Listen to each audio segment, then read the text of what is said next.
Hey everyone, this is Keisha. Want to know what you do when obstacles appear in your life?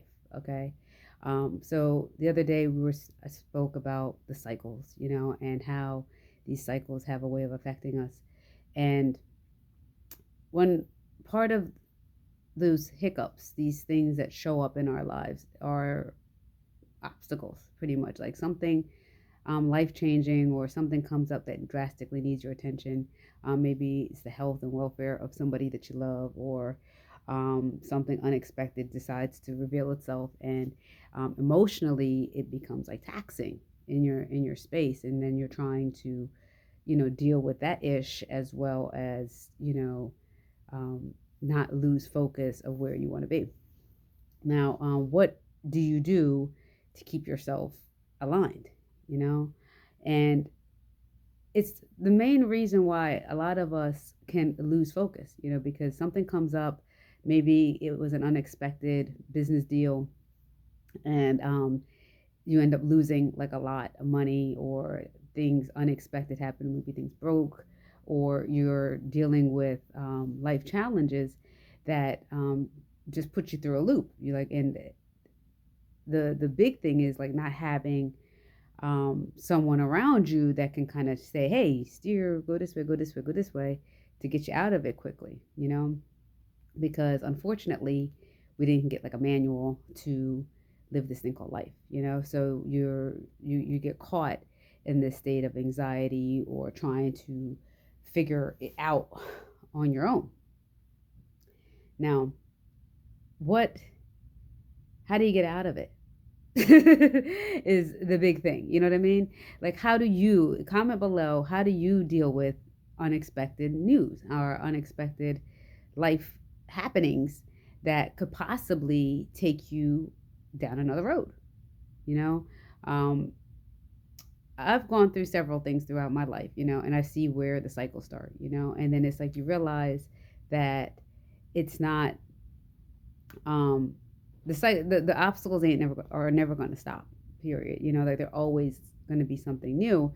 Is pretty much how you deal with it going forward. And a lot of times, like especially if you're not doing internal work or personal development, or some form of releasing things out internally, what happens is you kind of brush it off your shoulder, and then it kind of it resurfaces later. You know what I mean? So you may be like brushing it off your shoulder, staying focused, doing this, doing this, doing this, but what happens is it's somewhere sitting inside you till one day you kind of like blow up, like explode. And that's how the explosion happens, is because doing this isn't really taking care of the problem. It's just really pushing it all inside you.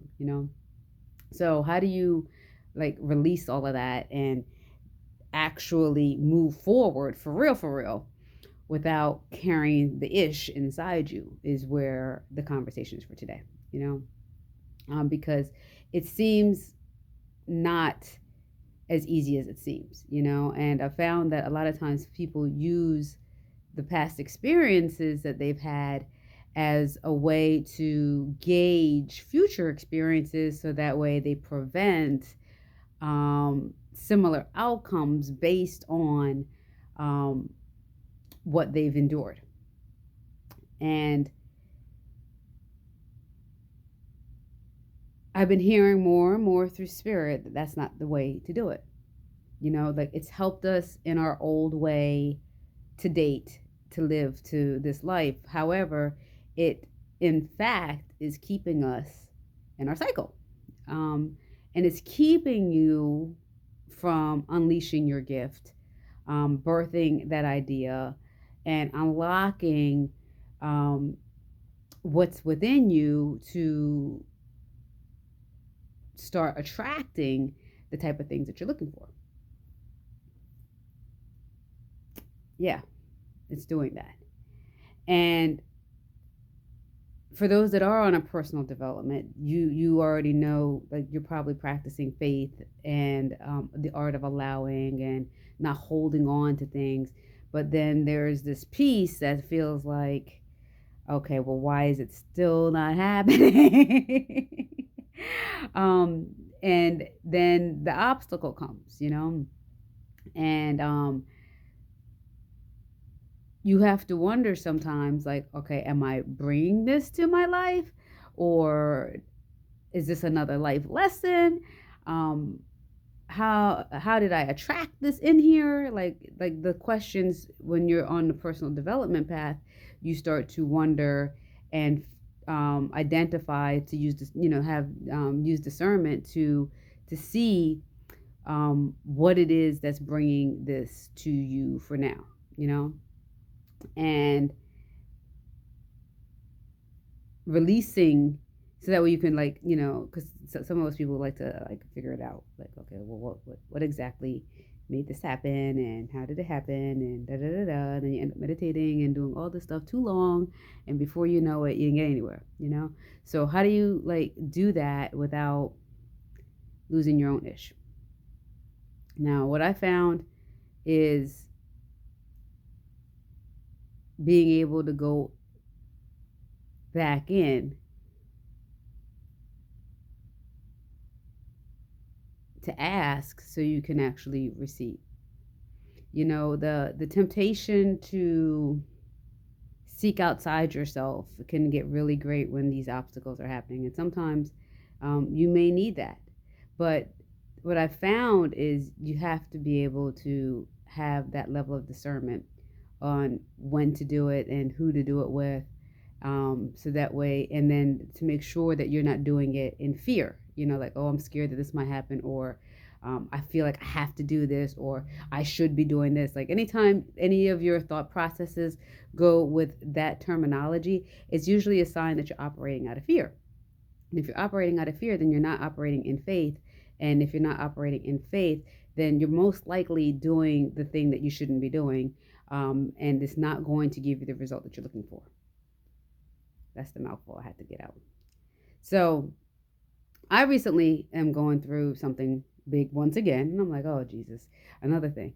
But it's like, I'm not even, like, upset or depressed or, like, worried. I just said, you know what? Let me just pray and take some time out for myself, take a step back, and I'm gonna figure it out.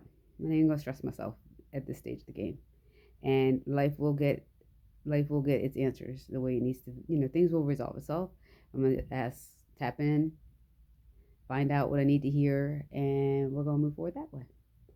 Because it's easy when you have, like, big things going on around you, and even with helping people, there's a lot of things, like some major things going on with folks, and I'm like, oh, Jesus. So you kind of learn to say, okay, this is just it.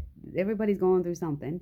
We each have our own battles, um, and we have two choices. We can either focus on this battle and let it determine our outcome, meaning we decide to give in to these senses of emotion, and we start to be victims to our situations, and then allow it to disempower us to create a repeated cycle once again. Or we can learn that we're not our emotion, and learn to take a step back to observe what we're feeling, and try to look at the situation where we're saying, okay, what do I need to learn from this? What do I need to do to resolve it so it ends quickly? And then what do I need to do to feel better? Okay. And it does take some practice to learn not to be your emotion, and to actually learn to observe it, especially if you are an empath or if you're sensitive to things. It's easier for you, especially a lot of women, myself too.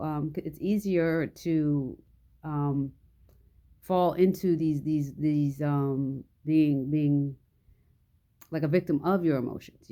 So learning to pull yourself up and out of it is what's going to be key to moving away from, to dealing with obstacles that show up in your life. All right.